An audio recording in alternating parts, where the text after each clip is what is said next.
Hey, welcome back to another episode of the Juicy Patterns podcast. In today's episode, we're navigating through the complex landscape of design's evolution from Web 2 to Web 3, and we couldn't have found a better guide to help us navigate through all this.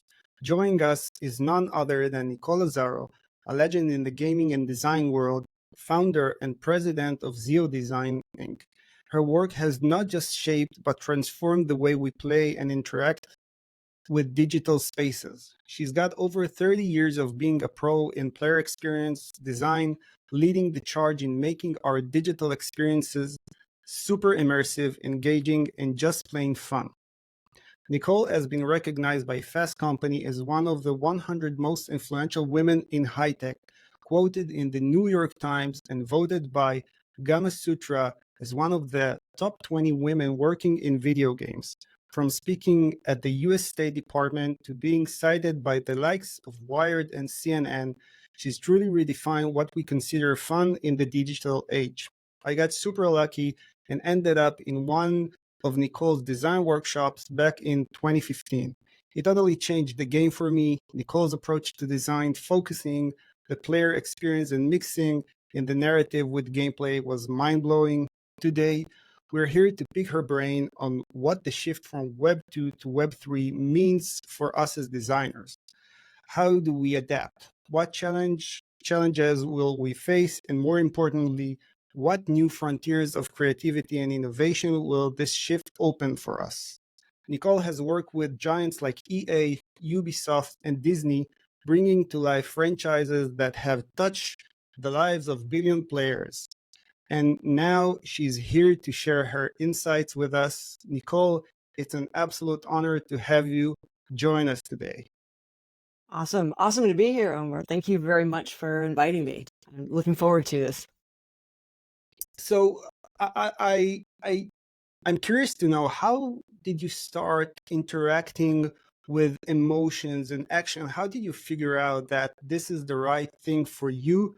Or how did the initial spark started? Great. Well, I think that moment, that aha moment, had to be when I was standing on top of a temple in Egypt. Believe it or not, it was this hot, dry, dusty day, and the sun was beating down, parching my lips, and I looked down to grab my canteen for that last sip of water when I stopped and stood in amazement because there at my feet, someone had carved a game board on the top of a temple in the middle of the Egyptian desert. And I thought, wow, 2,000 years ago, two people had stood where I stood and thought to pass their time with the game. And then I thought, I wondered, what would they think of the games we played now? And this was actually in 1999, the turn of this century. And then what would I think about games like I would play, like in the year 2020? And it was then that I realized that looking about those experiences, the fun with the friends, how I felt, is that I realized that we as game designers didn't have the tools or the language to describe those experiences. And we didn't have the tools or the language to describe the mechanics that would get us to these experiences. And so that's when I really began my life's work, which was studying the relationship between emotion and games. What kind of game mechanics, what are the things that we do in games that players really like, and what are the emotions that they really love feeling? And how did you combine that? Like, how did you study that? What was your process like? I think it's psychology, right? Through psychology. Right. Yeah. So I have a degree in psych from Stanford, and I used that background to design a study that we self-financed because I couldn't get any publisher to finance it. None of our clients would finance it, so I self-financed it. And I measured emotion on people's players' faces, while they played games using Paul Ekman's facial action coding, and then created this model called the 4 Keys to Fun that maps the relationship between mechanics, the things that players do, with the emotions that they feel. And it turns out there's really four different categories of fun, four different ways in which players enjoy the best-selling games, their favorite moments in games. And so that's when in 2004 is when I released the model at the Game Developers Conference in a pretty well-known talk there for all the amazing number of designers from, Will Wright to Jesse Schell to, Raf Koster. A number of really amazing industry giants were actually in the audience. And that's where it all began. But you're saying 2004, but there were games and there were emotions in those games. So how did it change? The process and why I was like very nervous walking on stage that day was that the dominant narrative, the industry, a good designer is going to design what affects the player emotionally. So Miyamoto-san and even Will Wright, they do it intuitively. However, the dominant narrative in game design at the time was that games did not create emotion. And if they did three emotions, the thrill of victory, the agony of defeat, and maybe they could make you cry. But most game designers of the time had nothing to do, and they thought games had nothing to do with emotions. However, because I had a player lab and we were testing games like Myst and, The Sims and Star Wars, lots of different types of games, we knew because we saw these moments of emotion that were happening regularly in different parts of the game. So we knew the games were creating emotion. And not only that, it wasn't just the story, it wasn't just the art. It was the things that the players were doing. They did something and then they felt an emotional response. And so we knew that game designers loved psychology, but the literature at the time really ignored, the whole field of psychology really ignored emotions. Paul Ekman and his research was pretty out there at the time. It wasn't really widely adopted. So it broke ground in that way, where it brought the idea of emotions, into the language of game designs. And that's why you see it in the evidence of that in books that came out later, like Raf Koster's book and Jesse Schell's book. So you wrote the 4 keys to fun. Can you explain about it? Yeah, well, we found that people played games really for 4 reasons, and that best-selling games and people's favorite games tend to have at least, 3 out of 4. And so they play for novelty, they play for challenge, they play for friendship, and they play, for meaning, value, creating value. And those are the 4 keys. So it's curiosity. It's the hook that pulls you in, that exploration, role play, and story, the creative fantasy that you can have. And that's what we call easy fun. And it is a balance between curiosity, wonder, and surprise, those emotions. And there are, that exploration, role play, and stuff like that. Really, just pushing the button. It's kind of like the bubble wrap of game design. And that's where players often start. But then after a while, the novelty of that runs out. And so people want challenge, player wants challenge. So dribbling a basketball is great, but eventually I want a hoop that's like high overhead, some sort of goal that's hard to accomplish. And that's where the second type of fun kicks in, which is more hard fun. And it is all about, challenge and obstacles and reaching a goal. And if you go emotionally from frustration to the feeling of what we call fiero, the feeling of, yes, I just won. And you can't just push a button and win, right? I feel like you won the Grand Prix. You have to be so frustrated, in Forza or whatever, so that you're going to throw the controller through the window. And if at that moment, right before you throw the controller through the window, if at that moment you win, then that's when the arms go up. But if you're easily lapping, all of your friends, and there's no fun really in that.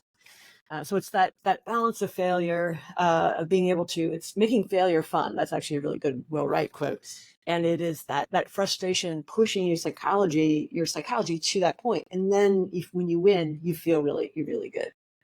Then the third key is all about social interaction. It's more fun to win in context with friends. So communication, cooperation.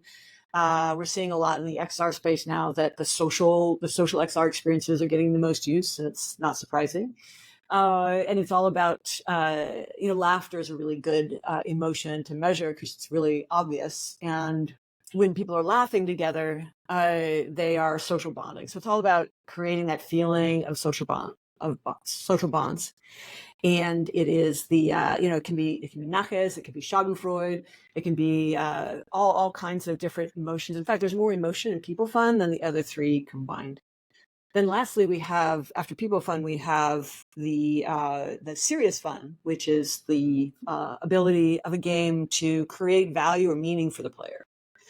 So if after you win, you feel that you created something of value, then that's even more reason. That's even more reason to play. So that's why we call that serious fun. It might be that you learn something. So the whole serious games movement, or most of gamification, applied outside of games, has a lot of this. It can be repetition and rhythm. It can be collection and completion, and basically creating a desire to achieve something, and then getting it and acquiring that. So that's where badges and buttons and coins and stuff amplify the win, because the feeling of winning up in hard fun is like, it's fleeting. It's a big emotion. The fiero is like, oh yes, I won, and then it drops down really quickly. So the serious fun elements then come up and make you feel more like you are winning, or that you've won, and it reminds you of that as you go. That's why we have trophies and plaques we put on the wall, stuff like that. That's why we hand out medals, at the Olympics, is to capture that moment and remind people. Can you explain a bit about the movement of gamification around those days? Sure. Yeah, it's those take me back. I would say that back in the day when we used to click on cows and milk cows instead of clicking on them, because Farmville was this big thing that blew up a game on Facebook.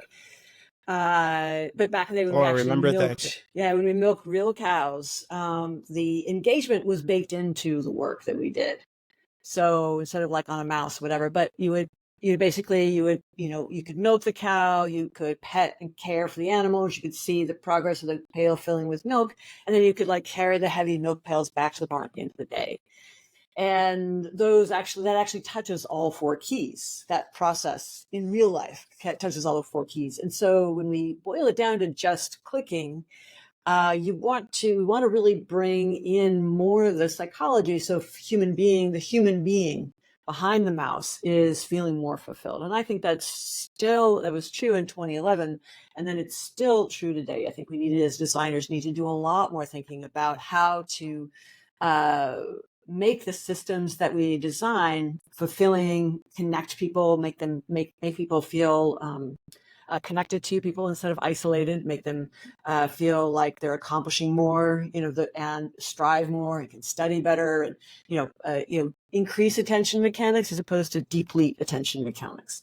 All of those things are really important for game design, and they're really neat tools that come out of that original thinking about how to create these interactive systems that have generating emotions and keep them, people-centric. And I think that's a really important way. We talked about gamification, and people love and hate the term, but the mechanics and the simple application is like, well, let's make it look like a game. So a badge or a point or a coin, those are the most obvious visuals that in a game, and so let's just spray paint those on. But that really ignores like why people are really there. It is has kind of it's usually can be connected to marketing KPIs. So whatever the KPIs of a marketing team might be. So user engagement, what are our DAUs, daily active users, what are our, what's the lifetime value of our customer, those are things which are important mechanics for sure. But if you want to think about like, if your application is an email program, what are the emotions that your player base, your user base, could feel that would make them better at email, or make them or allow them to accomplish more? Since we know they're human beings, for at least for now, we know that they're human beings on the other side. And that's a level of thinking that you have to go a lot deeper than placing just these extrinsic outside reward systems on, like the badges and the points. The four keys at its core is really more about what intrinsically motivates people, because intrinsically they're feeling emotions from the actions. And it seems very backwards to me if you look at a typical website or tool, software tool, and like I'm going to do some photo editing. And at the beginning of the project, I need to feel creative. I need to feel like out there. I need to feel emotionally, I need to feel like that. I need to feel very positive and wacky and just like all kinds of crazy ideas. So I need those emotions to help me generate more. And then in the middle of the project, though, I need to winnow those down, those crazy things. I need to put two and two together. I need to like cut away the fluff, find and evaluate like what's the best part of all that early work that I did.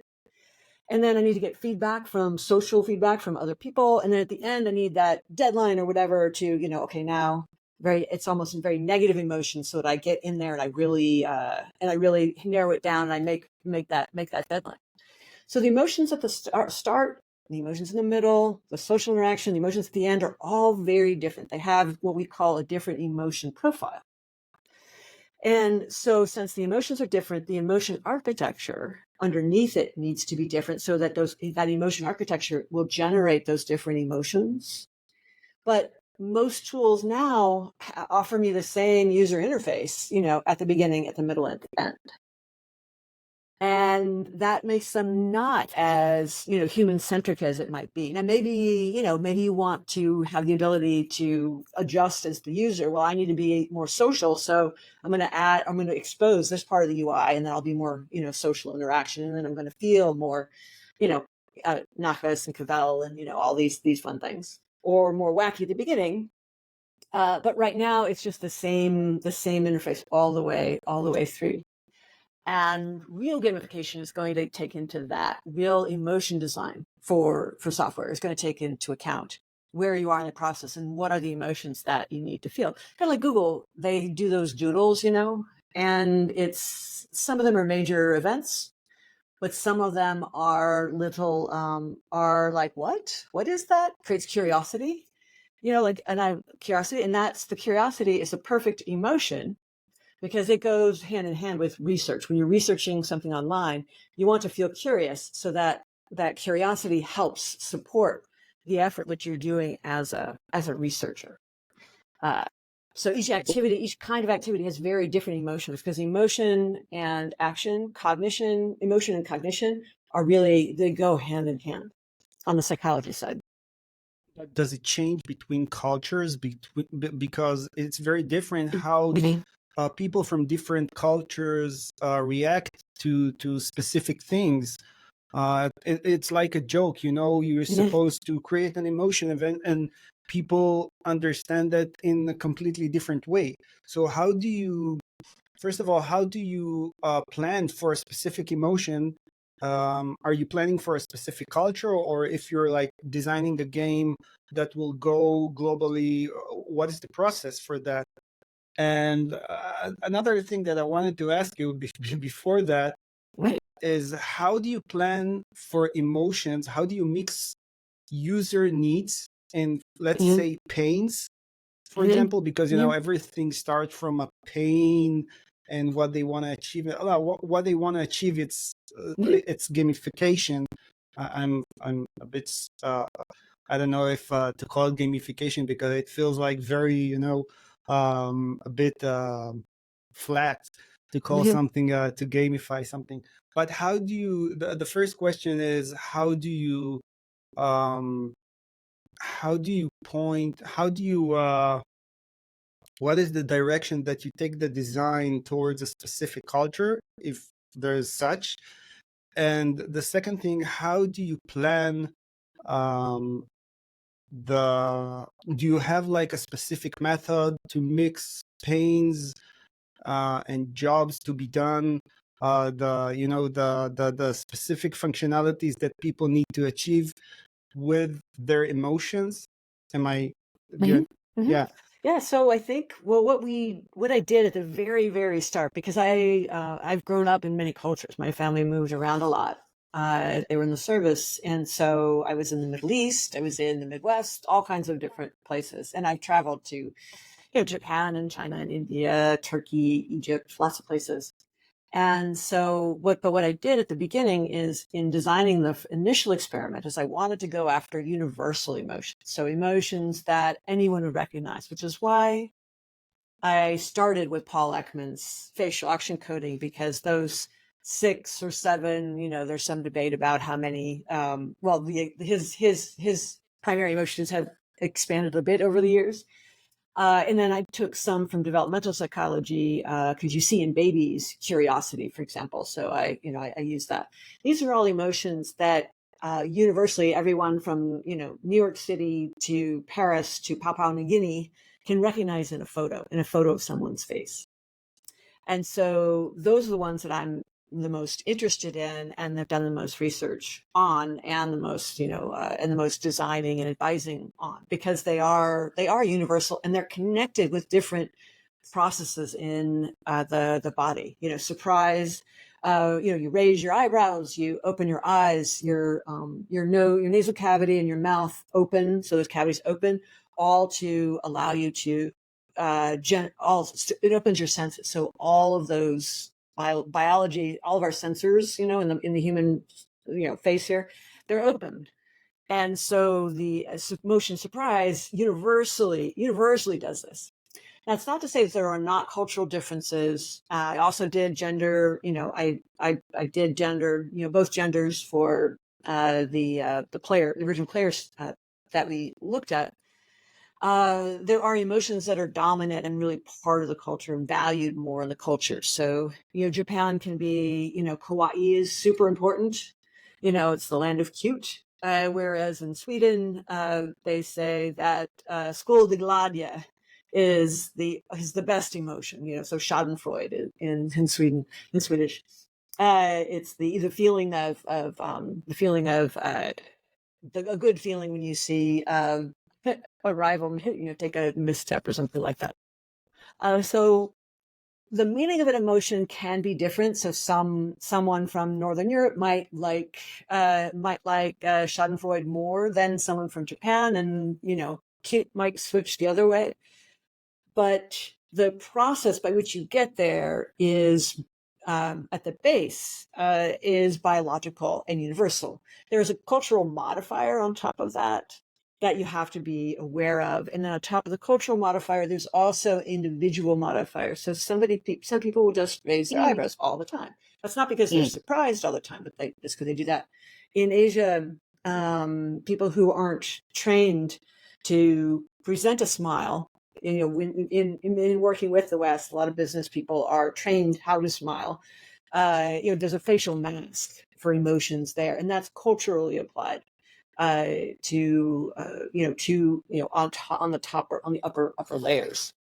So there are those those modifiers. But if I look at like what with this, whether it's a game or whether it's a user interface, like our game Follow the White Rabbit, it's a XR mystery adventure that takes place in your room, and I want people to feel mystery, curious, those kinds of things.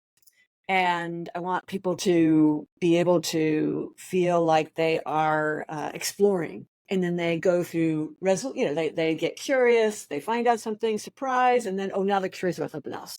So we get that, kind of sawtooth kind of sequence. So I've sequenced things in the world, in the game, so that you feel these different emotions as you go. Some of it's in the art, some of it's in the story, of course. But most of it, what I'm most interested in, is in what you do. The things that you actually do are creating the curiosity. So you open things, for example, or you go from, if you turn, you might, like 4 points of a compass. At each compass point, there might be something different emotionally, so that when you turn, you actually get, again, kind of a roller coastery cascade of different emotions. And the reason that's important is that's what, in terms of the 4 keys, that's the emotion from interaction design, essentially. It's very similar to the emotion from story design.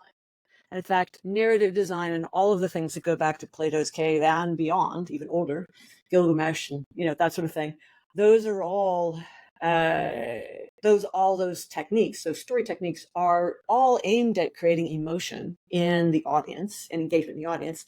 And so is this interaction design. So we're just sort of two paths in. If you go from the interaction design standpoint, though, you don't need as much structure as you do in the story. There's not as much, it doesn't require as much linearity. So what it does with the 4 keys is allow you to create deeply resonant experiences that don't have to have that linear component that a cutscene might have in a game. Amazing. So if I take this approach for figuring out the things that we want to achieve emotionally, how do you mix the user needs, Mm. the right, there's the old school, the right process of understanding user needs, the functionalities, the user stories. Do you have like a specific way to mix functional jobs with their emotion, the emotional state that they need to be? Well, I think like we do without going into the full workshop, which is beyond the time we have for this podcast. It really boils down to identifying on one hand, what are the core accomplishments. So you can say like, here are the user needs, right? Here are the needs that the users have, or these are the pain points. But also, it's very cold every time that I like the user needs. It's very. I don't like the word need, actually, in psychology in general, Exactly. because there are very few actual needs other than air and water and food and some kind of social interaction. You get kind of weird if you don't, for most people, not everybody, but most people, and sleep, those kinds of things, physical safety. But there is a concept of something that pleases me as an individual, and that's and then it's a positive net positive inside internally, either at the moment, hedonistic, easy fun kind of pleasure, or it is helping me accomplish a goal, which is more hard fun, or it's bonding me more with social, and so those are like, it's intrinsically I'm going into an emotional state, and I'm getting and that's a net positive for me. But what I like to do is to think about, like, what are players' priorities? Like, what are they trying to accomplish? What would make their lives better? And that's one of our mottos, actually, which is unlocking human potential through play. And play is simplified work. We always play to invent our future self. So when I think about that user, like, how do we want to change? How do we want that experience to change that person? Or how does that person want to change? Or what does that person want to do? So rather than need, it's like, what do they want to do? Why are they here? What would be a net win for them? What are the victory conditions for them? And then what are some of the process, and then under that, what are those, what do they want? And then what are the processes? What are the steps that might be required to get there? And then coming at from a brand conversation and a competitive landscape and those sorts of things, what are the emotions? Like, what are the key emotion pillars of this particular piece of software? So, Land's End is going to be very different than Old Navy, and Amber, Laura Ashley or something like that. Very different. Liz Claiborne. Those are very different brands. Those are very different. Each has a different, what we call, emotion profile. And so then we look at, these are the steps they want to do. Here is the architecture these are the emotion architectures, the emotion events, the interaction events that could create the emotions that are in that brand profile. And then we sort of mix them together that way. If you go, well, we're just going to satisfy their needs and they're going to feel emotions, the emotions can be all over the map and not part of your brand. And so you won't have a real unified, brand experience. The other thing that might happen is that the emotions that you are creating in the product might put the player into an emotional state that's orthogonal to where they need to be emotionally. So, for example, in games, fear is a very well used tool, right? So it's if I push things towards you like a bullet or something at eye level, you're going to feel fear. But if you, and this happens a lot in our workshop, we do a lot of exercise about this. If you are afraid, you're not going to come up with, and your goal is to come up with new ideas. Those two are like oil and water. They totally don't mix. Facebook had to figure out, friendship and money, because friendship and money don't mix very well at all. So how do you advertise? How do you get an advertising platform to run on a social network? It was very challenging, especially at the beginning.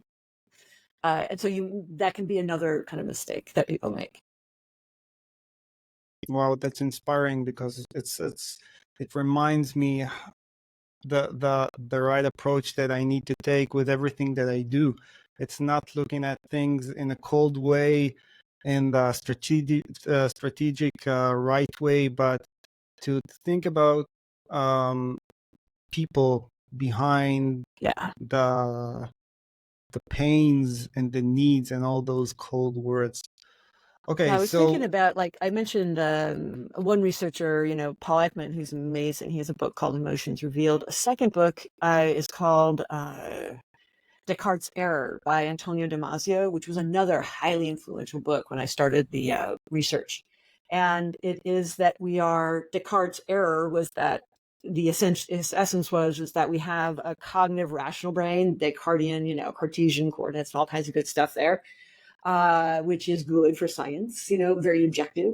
But then there's also this squishy emotional side of us. And again, they are both required for, decision making. So when you go at it with just the cold stuff, the emotions, which are the motivating part, they motivate attention. Both are components, have different parts to play in attention and motivation. So like you can actually have damage to your emotional brain, and if you're cognitively, you can like tell the difference between like three options, like what the consequences are, but are unable to make the choice itself because the emotions aren't there to guide you.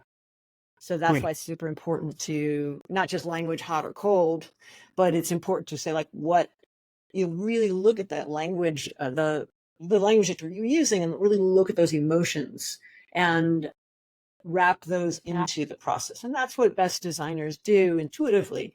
And then with models like the tools like the 4 keys allow anyone to improve their designs. So you recently started to work on a game, Follow the White Rabbit, which is a game for the metaverse. So I would like to learn about the process that you did for this game and how you transitioned from the Web 2.0 to Web 3.0 and all the things that you learned along the way. Well, part of them.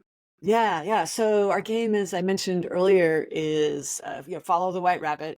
We're soft launched on the Apple Vision Pro, so we're up there on the store. It's called Follow the White Rabbit Tales.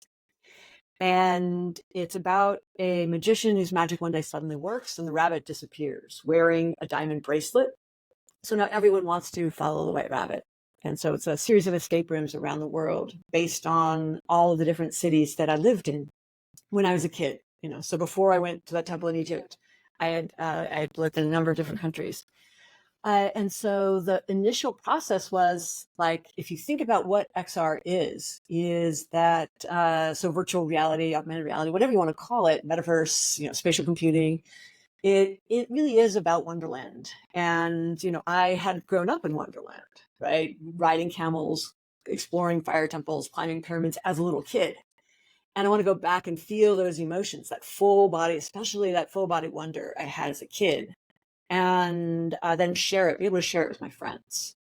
So that's my emotion profile, right? So I really love that cross-cultural experience that I had. I really wanted to bring that, with VR, because you can visit anywhere you wanted to. And I thought that would be really good for unlocking human potential through play. And then if wonder is that key emotion, wonder comes from, magic is a practice. So the verbs and stuff of magic often create wonder and surprise and awe and, all kinds of great stuff. So really examining that practice of magic I've been a fan of magic, ever since I was a little kid, and I would do little magic shows for my birthday parties for my friends and stuff like that. Poorly executed magic, but but it was still fun to do. Um, and so then if you then think about like, well, what would create mystery? What would create wonder? So how do I do in terms of like, the four, like I have a diagram here, the four keys, like in terms of easy fun, I guess there's easy fun, hard fun, people fun, and, serious fun. So easy fun, like what would be, this is exploration and role play. This is curiosity, wonder, and surprise. So what other mechanics can I put into Follow White Rabbit that would do that?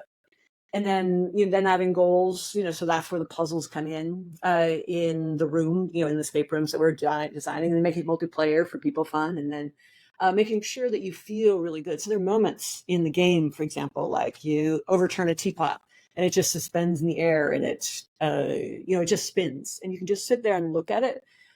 And it moves very slowly. It's really wonderful. Backlit. You're in a cafe in Paris, and then you could just have a Zen moment, and you can be there as long as you want to. You don't have to or you can just quickly move on. But there's a puzzle involved there. It also generates a puzzle. So you go again from that easy fun into okay, well, how do I use this, tea that's spilling out of this pot that's suspended in midair to, solve that puzzle. Big changes happen in the room. So again, you get that surprise. And then the story beats that come out of the puzzle. So again, I want that interaction to generate emotions, and for you to be able to use and uncover the emotion, the story in many different ways. So you feel that agency. We did it that way. I mean, it all goes down to the sort of two important things about XR. So going to Web3 or going to immersive computing or spatial computing or metaverse, is that the first one is that we've always had as designers for Web 2 and, flat screen pancake games, websites, is that we've had three crayons, a red, a green, and a blue. And we make wonderful art with them. Pixar makes amazing movies with them. But with what's happening now is we actually now have depth, a fourth crayon. And so what you need to do with Web3 or XR or AR is you really want to use depth. The going in, in and out, that depth or that layering in everything that you do, every layer of that experience. So as a designer, you want to think, where is it that I can use that? And you want to be sure that you don't slip back into your old habits as a 2D web designer, where you stick a UI, in front of the person's face, and it feels like a wet newspaper, as if it's tracked, headlocked, and you're checking like that. You don't want that.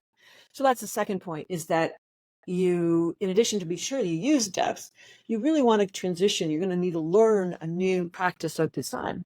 Because like I say, there's no wimps in spatial computing. There are no wimps in cyberspace.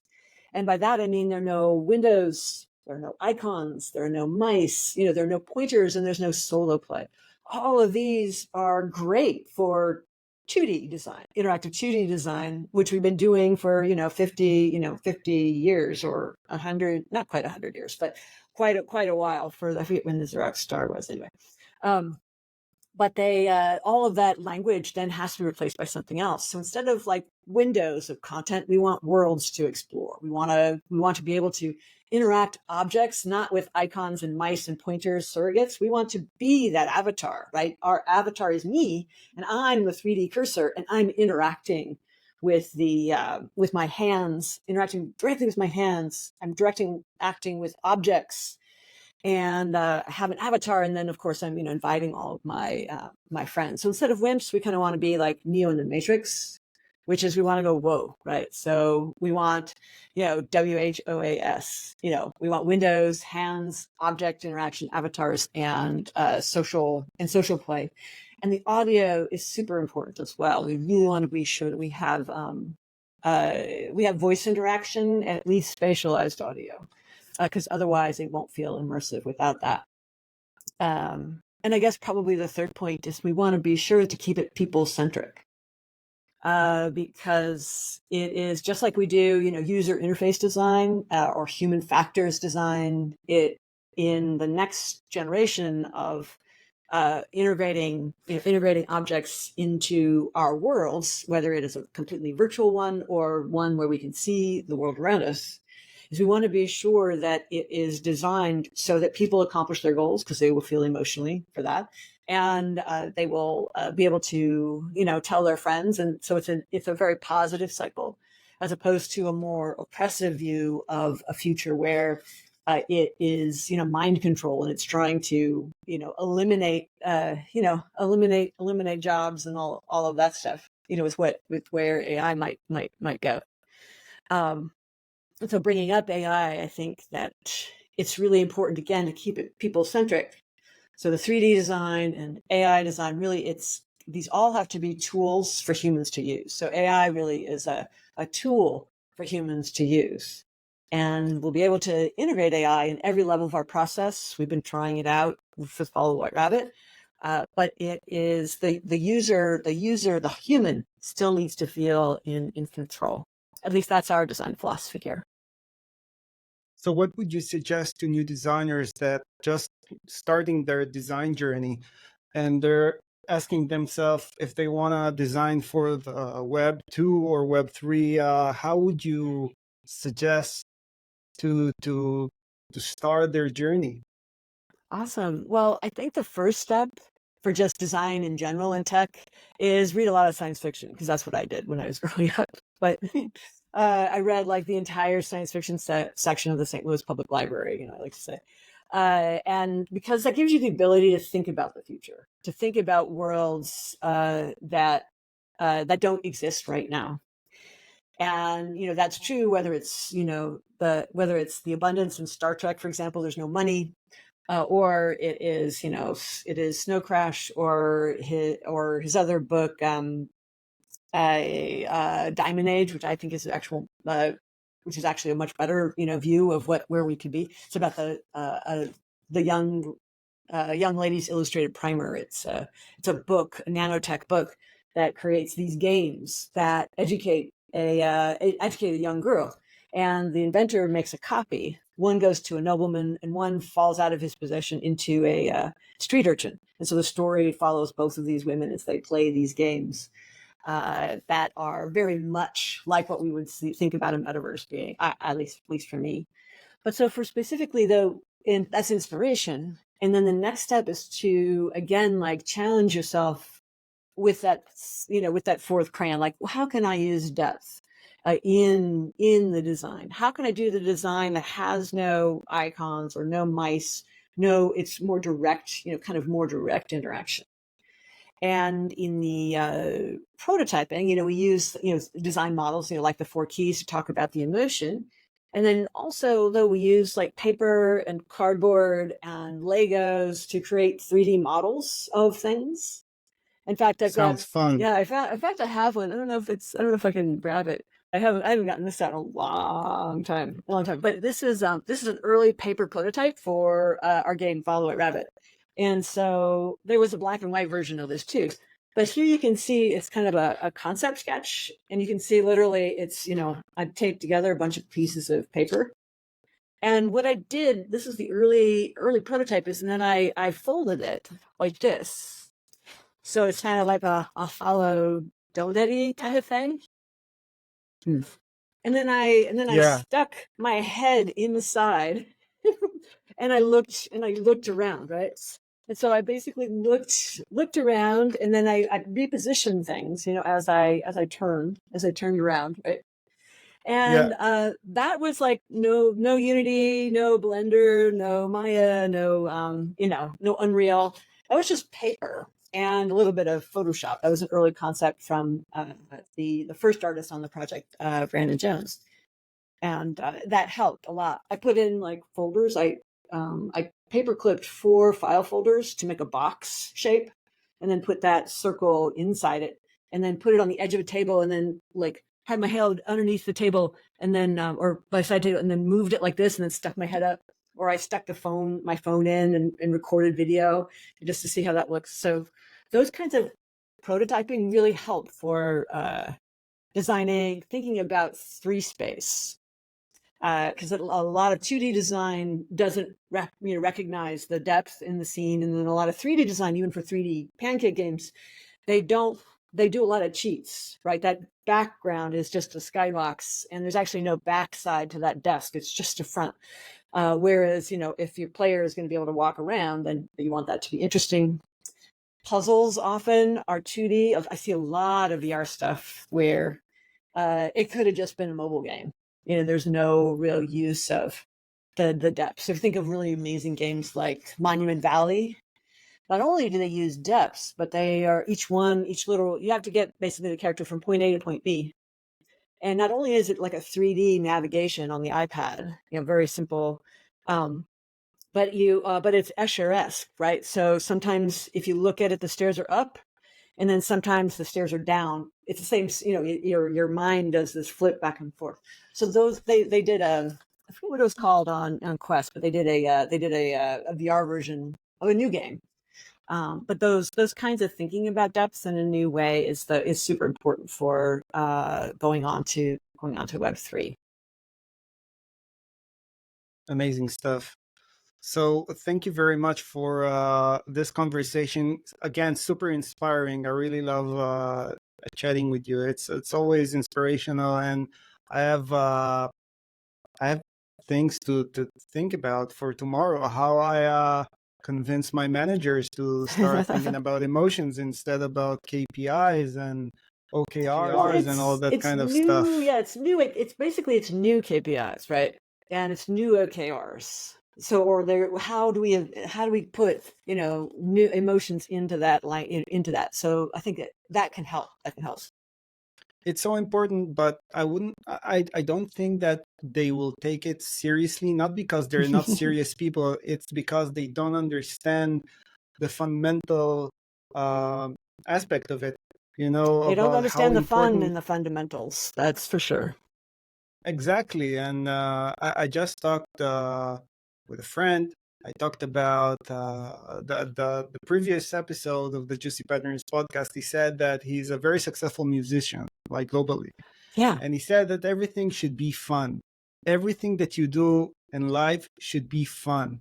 It doesn't matter what you do, it should be fun. Also, I meditate a lot, and I listen to Ellen Watts. He said a lot of things about everything that you do, no matter what, it should be fun. Otherwise, there is no purpose in living. So again, it's like understanding how to do everything in life. And even if it's just taking an attitude, or doing it in a fun way. Like I was before this broadcast, I was at a cafe, and just to mix it up. That was fun. That was fun for me, where I was doing something that was very repetitive and would have been boring otherwise. So at least I could listen to their fun music and do something a little bit different. And it feels like a super skill.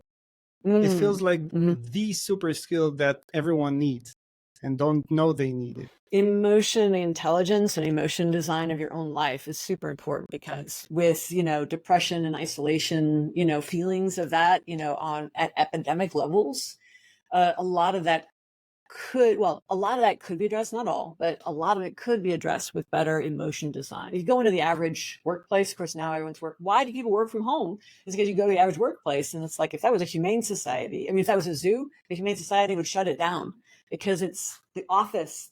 The typical office, at least in America, is just not designed for the creatures that live there, in terms of their attention, and then they're needing to feel a reward, they're needing to feel fun. It's so many of them are really so poorly designed. So no surprise to me that people don't want to go back to work at the office anymore.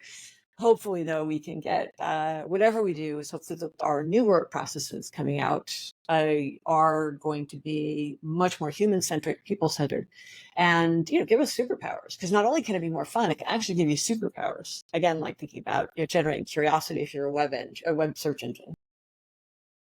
Yeah, it's like I'm thinking about meditation and being aware to what we're doing. So it's not just about being aware, it's being aware and designing the way we listen to everyday things, and everything that we do, and make them worthwhile?